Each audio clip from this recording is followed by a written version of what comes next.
देश नायक नेताजी सुभाष चंद्र बोस। नेताजी सुभाष चंद्र बोस एक महान स्वतंत्रता सेनानी थे। वो भारत से बहुत प्यार करते थे। वो चाहते थे कि भारत अंग्रेजों के राज से आजाद हो। नेताजी अपनी बहादुरी और नेतृत्व के लिए प्रसिद्ध हैं। उन्होंने कई लोगों को भारत की आजादी के लिए लड़ने के लिए प्रेरित किया। नेताजी एकता की शक्ति में विश्वास रखते थे। उन्होंने कहा था, तुम मुझे खून दो, मैं तुम्हें आजादी दूंगा। उनके शब्दों ने लाखों लोगों के दिलों में देशभक्ति की आग लगा दी।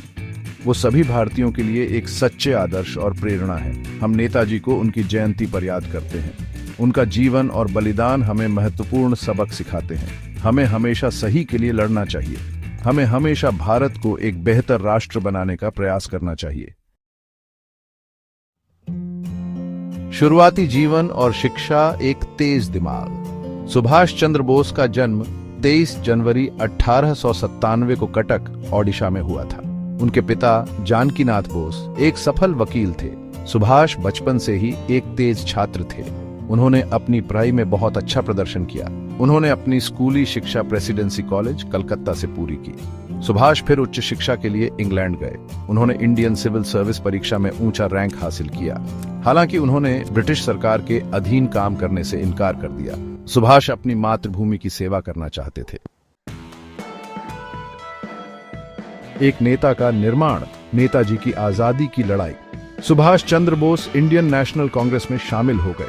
उन्होंने स्वतंत्रता आंदोलन में सक्रिय रूप से भाग लिया। नेताजी महात्मा गांधी के अनुयायी बन गए, लेकिन आजादी पाने के बारे में उनके विचार अलग थे। नेताजी पूर्ण स्वराज में विश्वास करते थे। उन्होंने कांग्रेस पार्टी के भीतर फॉरवर्ड ब्लॉक का गठन किया।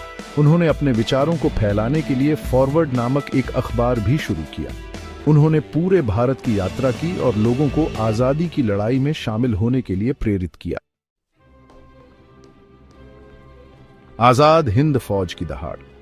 दूसरे विश्व युद्ध के दौरान नेताजी जर्मनी और जापान से मदद लेने गए। उन्होंने आजाद हिंद फौज का गठन किया, जिसे इंडियन नेशनल आर्मी INA भी कहा जाता है। INA उन भारतीय सैनिकों से बनी थी जो युद्धबंदी थे। INA ने अंग्रेजों के खिलाफ जापानी सेना के साथ मिलकर लड़ाई लड़ी। नेताजी का प्रसिद्ध नारा था, चलो दिल्ली। वो भारत को ब्रिटिश शासन से मुक्त कराना चाहते थे। हालांकि INA अपने सैन्य उद्देश्यों को प्राप्त नहीं कर सकी, लेकिन भारत के स्वतंत्रता संग्राम पर इसका बहुत बड़ा प्रभाव पड़ा।